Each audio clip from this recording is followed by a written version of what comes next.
Big boss season 7 ఉల్టా ఫుల్టా అనే tag line తో ప్రారంభమైంది. అలాగే ప్రియాంక బిగ్ బాస్ హౌస్ లోకి one of the strong contestant గా అడుగుపెట్టింది. అయితే ప్రియాంక కూడా బిగ్ బాస్ హౌస్ లో బాగా ఆడుతుందని అంతా అనుకున్నారు. కానీ ప్రియాంక ఎక్కువగా గ్రూప్ గేమ్ ఆడటంతో బయట ఉన్న ఆడియన్స్ కి నచ్చలేదనే చెప్పాలి. ఇక అసలు విషయంలోకి వెళ్తే ఈ రోజు రేపటి షూటింగ్ అప్పుడే ప్రారంభమైపోయింది. అంతేకాదు ఎలిమినేషన్ లో కూడా 3 ఎలిమినేషన్స్ జరిగిపోయాయి.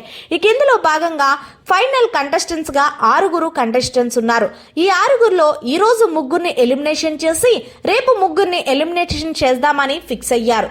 ఇక ఈ రోజు 3 ఎలిమినేషన్ లో మొదటి ఎలిమినేషన్ ప్రియాంకది జరిగింది. మొత్తంగా ప్రియాంక టాప్ 6 కంటెస్టెంట్ గా ఎలిమినేట్ అయ్యి బయటకు వచ్చిందనే చెప్పాలి. ఇక ప్రియాంక ఎలిమినేషన్ అవ్వడానికి చాలా కారణాలే ఉన్నాయి. అందులో ఒకసారి కారణాలు చూసుకున్నట్లయితే ఎక్కువగా ప్రశాంత్ని టార్గెట్ చేయడం, అలాగే శివాజీ అన్నని, ప్రిన్స్ ని, వీళ్ళు 3 ఎక్కువగా టార్గెట్ చేయడంతో జనాలకి అది నచ్చలేదని చెప్పాలి. ఇదొక పాయింట్. ఇక రెండో పాయింట్ ఏంటంటే తన ఫ్రెండ్స్ అయిన అమర్దీప్ కి అలాగే శోభాకి ఫేవరిజం చేయడం.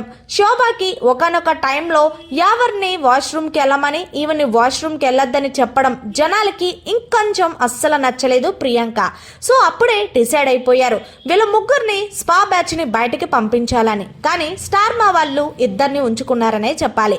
ఇక ఇందులో భాగంగా ఎట్టకేలకు జనాలు ఏదైతే డిసైడ్ అయిపోయారో అలాగే ప్రియాంక 6 పొజిషన్ లో బిగ్ బాస్ హౌస్ లో ఎలిమినేషన్ అయ్యిందని తెలిసిందే. మరి మొత్తానికి ప్రియాంక ఎలిమినేట్ అవ్వడానికి కారణాలైతే ఇదనే చెప్పాలి. ఒకవేళ ప్రియాంక బాగా ఆడుంటే జనాలు కొంచెం కనికరం చూపించి ప్రిన్స్ ఉన్న ప్లేస్ లో ప్రియాంకని పెట్టేవాళ్ళేమో బహుశా. ఏమో మరి మీరేమనుకుంటున్నారు? ప్రియాంక ఎలిమినేషన్ కరెక్ట్ అనుకుంటున్నారా 6 పొజిషన్ లో, లేక అన్ఫైర్ అనుకుంటున్నారనేది జర కామెంట్ రూపంలో తెలియజేయండి.